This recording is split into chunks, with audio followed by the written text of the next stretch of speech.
Jeremy Voytish, executive chef, Lidia's Pittsburgh.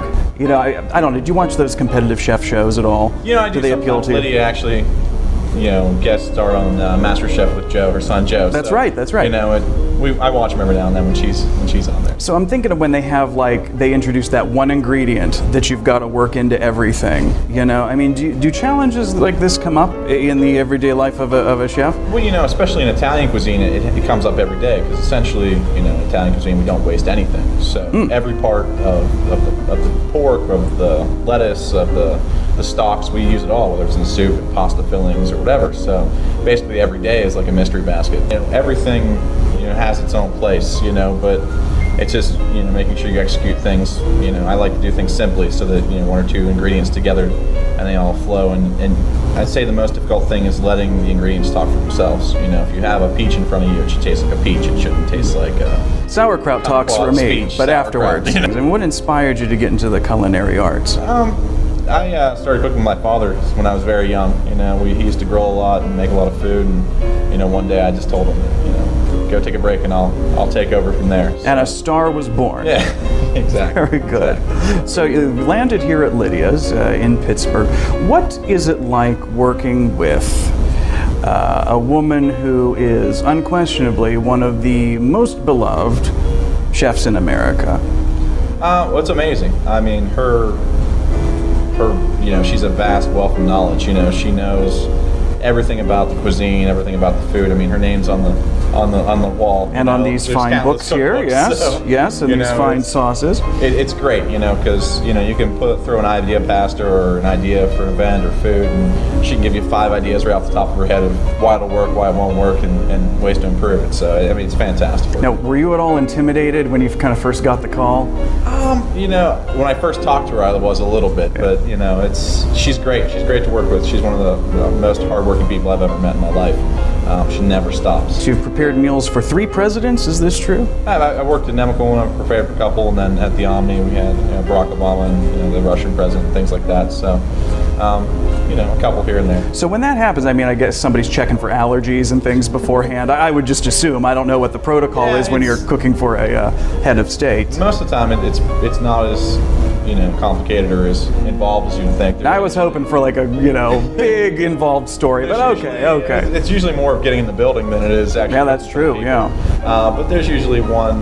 They bring a chef with them and they just kind of oversee. And as long as you have a good rapport with them and good relationship with them, it's usually pretty easy. So when it comes to what I would consider gourmet Italian, is that a term that would describe Lidia's? Sure, absolutely. My impression of Italian cooking has always been hearty. You get probably 3 times the amount that you could possibly eat in one sitting. But Lidia, it seems, has really elevated that to a gourmet level. So what is it, from your point of view, that really sets the Lidia's style, Lidia's restaurant, aside from any other restaurants in the Italian food genre? Well, a lot of it has to do with the passion we put into the food. Everything you eat here is made from scratch. The pastas, the raviolis, the gnocchi, the sorbets, the ice creams, the breads, the dressings. Anything you eat here is made from scratch, and we do high quality ingredients. And with Lidia's, it's more old world Italian. It's not the heaping piles of sauce where it's a whole bowl and you can barely finish it. It's more the pasta and things are the superstars, and the sauce is more like the condiment for that. So it really shines. That's a good way to look at it.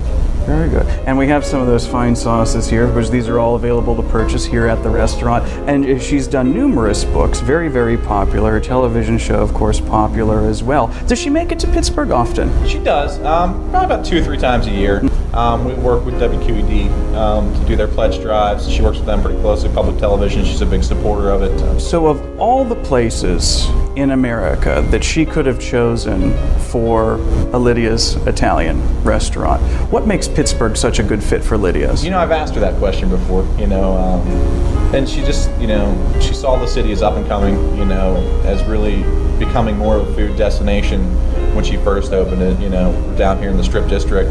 and it was something kind of unique, kind of had that market feel to it. And after the success of Kansas City, it looked like the right place to go. And the restaurant's been here since 2002? Yeah. Excellent, excellent. The decor is fantastic. I mean, the atmosphere is incredible. And we're, of course, on the second level right now looking down into the dining room. The chandeliers, I mean, a lot of thought went into the dining experience here, clearly. So what's on the menu? If I'm coming through Pittsburgh, one night only, and everybody's telling me, stop at Lidia's, you've got to go to Lidia's.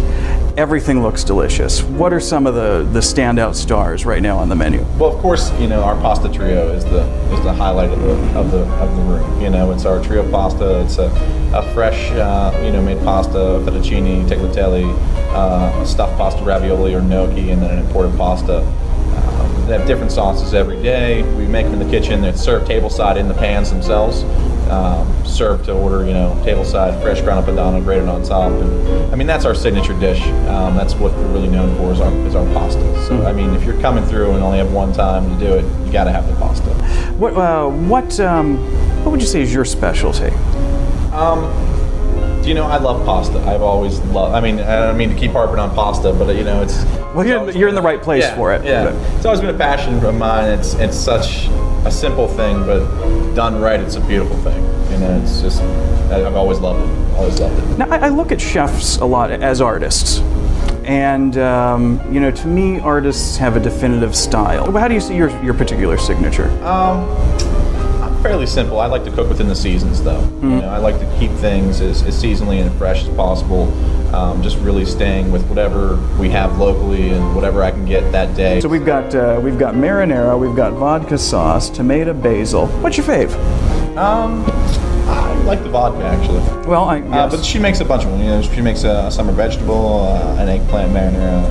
The secret to a great Italian sauce is just having really good ingredients to start. So if you start with great things in the beginning, it can only go. Freshness, I should think, plays a key role. Well, Lidia's philosophy is everyone to the table and eat. It's a kind of her tagline, and when you come here, you're gonna be met with very warm atmosphere. People waiting on you that really genuinely want you to be here and want you to enjoy the cuisine, and the food. Of course, there's something for everyone here. And it wouldn't be BURGH VIVANT without a vodka sauce. Of course. I mean, bravo. Thank you for that.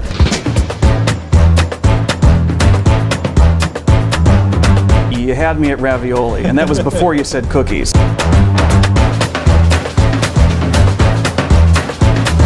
I'm really tempted just to kind of stick a straw in one of these.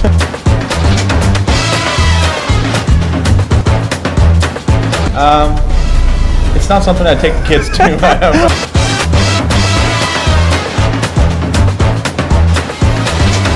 I'm gonna go raid your fridge, okay? Don't mind me.